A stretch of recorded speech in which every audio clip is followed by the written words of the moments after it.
صحرا کی زمین جھلسا دینے والی گرمی سے تپ رہی تھی۔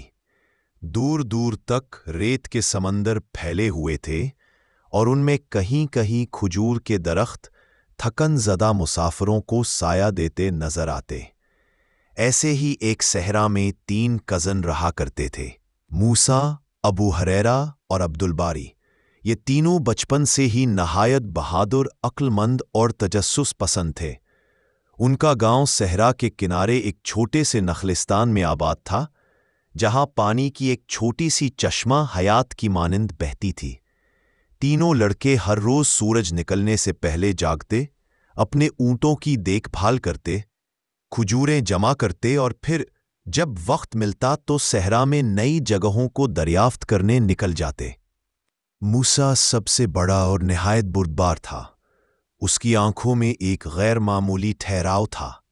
وہ اکثر کہا کرتا، اگر ہم اللہ کے ہو جائیں تو دنیا ہمارے ہو جانے کی فکر خود چھوڑ دے گی۔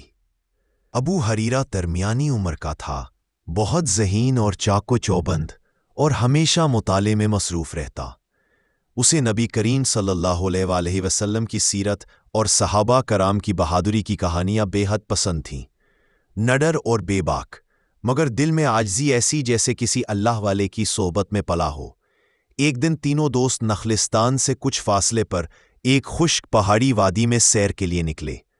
وہ اکثر قدرتی مناظر سے عبرت لیتے اور قرآن کی وہ آیات یاد کرتے جن میں زمین، آسمان، پہاڑ اور دریا کی تخلیق پر غور و فکر کی دعوت دی گئی ہے۔ وہ وادی خاموش تھیں، مگر اس دن کچھ مختلف محسوس ہو رہا تھا۔ ہوا میں ایک عجیب سی مہک اور فضا میں ایک غیر مرئی سی کشش موجود تھی۔ عبدالباری نے سب سے پہلے ایک چمکتی ہوئی چیز دیکھی جو ریت میں آدھی دبی ہوئی تھی۔ ریت میں آدھی دبی ایک سنہری نقش والی تختی تھی جس پر عجیب الفاظ کندہ تھے۔ ابو ہریرہ جو قدیم عربی اور تفسیر کا شوقین تھا، کچھ دیر اسے دیکھتا رہا، پھر حیرت سے بولا، یہ تو ایک دعوت ہے، گویا کوئی ہمیں بلا رہا ہو۔ تینوں نے باہمی مشورہ کیا اور اللہ کا نام لے کر اس سمت چلنا شروع کیا جہاں سے تختی کی طرف اشارہ تھا۔ وہ جانتے تھے کہ ہر قدم جو اللہ کی رضا کے لیے اٹھے وہ کبھی ضائع نہیں جاتا۔ کئی گھنٹوں کے سفر کے بعد انہیں ریت کے درمیان ایک چمکدار دائرہ سا دکھائی دیا۔ جب وہ قریب پہنچے تو زمین ان کے قدموں تلے ہلنے لگی اور آسمان جیسے ہلکا سا گر جا۔ اچانک زمین نے ان کے قدموں تلے سے کھلنا شروع کیا اور وہ تینوں ایک نوری دائرے کے اندر گرتے چلے گئے۔ جب انہیں ہوش آیا تو وہ ایک ایسے جزیرے پر تھے جو صحرا کی سختی کے بالکل برعکس نہایت سرسبز اور خوبصورت تھا۔ درختوں پر عجیب اور غریب پھل، پانی کے چشمے جو شفاف نیلگو روشنی سے بھرے ہوئے تھے، اور فضا میں ایک پاکیزہ خوشبو جو دل کو سکون دیتی تھی۔ وہ حیران تھے، مگر دل میں خوف کے بجائے ایک سکون تھا، جیسے جزیرے میں کچھ ہی فاصلے پر ایک سفید گنبد نما عمارت نظر آئی۔ وہ تینوں اللہ کا نام لیتے ہوئے اس طرف بڑھے۔ جب قریب پہنچے تو دروازہ خود بے خود کھل گیا۔ اندر داخل ہوئے تو ایک بوڑھا شخص جو سفید لباس میں ملبوس اور نورانی چہرے والا تھا، ان کا منتظر تھا۔ اس نے سلام کیا اور کہا، تم تینوں وہ ہو جنہیں اللہ نے ایک خاص مقصد کے لیے چنا ہے۔ تینوں نے ادب سے سلام کا جواب دیا۔ موسیٰ نے پوچھا، ہم کہاں ہیں اور آپ کون ہیں؟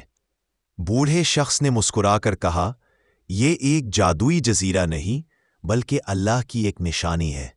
جو لوگ دنیا کی فتنہ انگیز زندگی سے بچ کر اللہ کے راستے پر نکلتے ہیں، انہیں اللہ اپنی نشانیاں دکھاتا ہے۔ تم تینوں کو صبر، شکر، علم اور بہادری کا انعام ملا ہے۔ اس نے انہیں بتایا کہ جزیرے میں 4 دروازے ہیں۔ ہر دروازے کے پیچھے ایک آزمائش چھپی ہے۔ جو شخص ان آزمائشوں میں کامیاب ہو جائے، اسے روحانی علم اور اللہ کے قرب کی دولت نصیب ہوتی ہے۔ ان تینوں نے اللہ کا نام لے کر آزمائشوں کا سامنا کرنے کا فیصلہ کیا۔ پہلا دروازہ کھلا تو سامنے ایک جنگل تھا جس میں شیر اور اژدہے رہتے تھے۔ عبدالباری نے نہایت دلیری سے آگے قدم رکھا، زبان پر سورۃ الفلق اور سورۃ الناس کا ورد کرتا رہا۔ خطرناک جانور اس کے قریب آئے، مگر جیسے ہی اس نے حسبی اللہ لا الہ الا ہو کا ورد کیا، وہ سب جانور پیچھے ہٹ گئے۔ دوسرے دروازے کے پیچھے ایک کمرہ تھا جو مکمل اندھیرے میں ڈوبا ہوا تھا۔ ابو ہریرہ نے قرآن کی آیات پڑھتے ہوئے قدم بڑھایا۔ اس نے ہاتھ میں کچھ نہیں تھاما، صرف دل میں اللہ پر توکل اور زبان پر ذکر جاری رکھا۔ جیسے جیسے وہ قدم بڑھاتا گیا، اندھیرا روشنی میں بدلتا گیا، یہاں تک کہ کمرہ پوری طرح روشن ہو گیا۔ تیسرے دروازے میں موسیٰ کا امتحان تھا۔ اسے ایک طویل پل عبور کرنا تھا جو باریک لکڑیوں سے بنا تھا اور نیچے ایک گہرا کھائی تھی۔ موسیٰ نے اللہ پر اعتماد کرتے ہوئے بسم اللہ الرحمن الرحیم کہتے ہوئے قدم رکھا۔ اس کے دل میں یہ یقین تھا کہ اگر نیت خالص ہو تو اللہ راہ آسان کر دیتا ہے۔ اس نے پل عبور کیا اور دوسری طرف سلامت پہنچ گیا۔ چوتھا دروازہ ان تینوں کے لیے تھا۔ اس کے پیچھے ایک آئینہ رکھا تھا۔ اس آئینے میں ہر شخص کو اس کے نفس کی حقیقت دکھائی جاتی تھی۔ جب ان تینوں نے آئینہ دیکھا تو اپنے اندر کے چھوٹے چھوٹے غرور، خود پسندی، شکایتیں اور دنیا کی محبت دیکھی۔ وہ تینوں وہیں بیٹھ گئے، رونے لگے اور اللہ سے سچے دل سے توبہ کی۔ کچھ دیر بعد آئینہ روشن ہوا اور ان کی تصویر ایسی دکھائی دی جیسے وہ اللہ کے محبوب بندے ہو، عاجز، شکر گزار اور قرب الہی کے طلبگار۔ جب وہ باہر نکلے تو بوڑھا شخص منتظر تھا۔ اس نے انہیں بتایا، تم نے نفس، خوف، غرور اور دنیاوی محبت پر قابو پا لیا ہے۔ اب تم اللہ کے سچے بندے ہو۔ تمہارے دل میں جو سوال تھے ان کا جواب تمہارے امن سے ملا ہے۔ یہ جزیرہ تمہاری آزمائش تھی۔ جزیرہ آہستہ آہستہ ان کی نظروں سے غائب ہونے لگا۔ جب ان کی آنکھ کھلی تو وہی نخلستان، وہی درخت، وہی چشمہ، سب کچھ ویسا ہی تھا، مگر کچھ مختلف بھی تھا۔ ان کے دل بدل چکے تھے۔ زبان پر اب اور زیادہ ذکر، آنکھوں میں عاجزی اور سروں میں خدا خوفی کا تاج تھا۔ ان کی واپسی کے بعد گاؤں کے لوگ حیران تھے۔ ان کے انداز، باتیں، دعائیں اور عبادت میں جو تاثیر تھی وہ سب کو بدلنے لگی۔ انہوں نے بچوں کو قرآن سکھانا شروع کیا، جوانوں کو توکل اور بہادری کی تعلیم دی اور بڑوں کو صبر کا پیغام دیا۔ نخلستان علم، نور اور برکت سے جگمگا اٹھا۔ لوگ کہا کرتے، یہ تینوں کوئی عام لڑکے نہیں، یہ اللہ کے خاص بندے ہیں جنہیں اپنی نشانی دکھائی، اپنی قربت بخشی۔ اور یوں وہ جادوئی جزیرہ ایک راز تھا، صرف ان تینوں کے دلوں میں محفوظ رہا۔ وہ راز جو ایمان، اخلاص اور اللہ کی رضا کے راستے پر چلنے والوں کے لیے ہی کھلتا ہے۔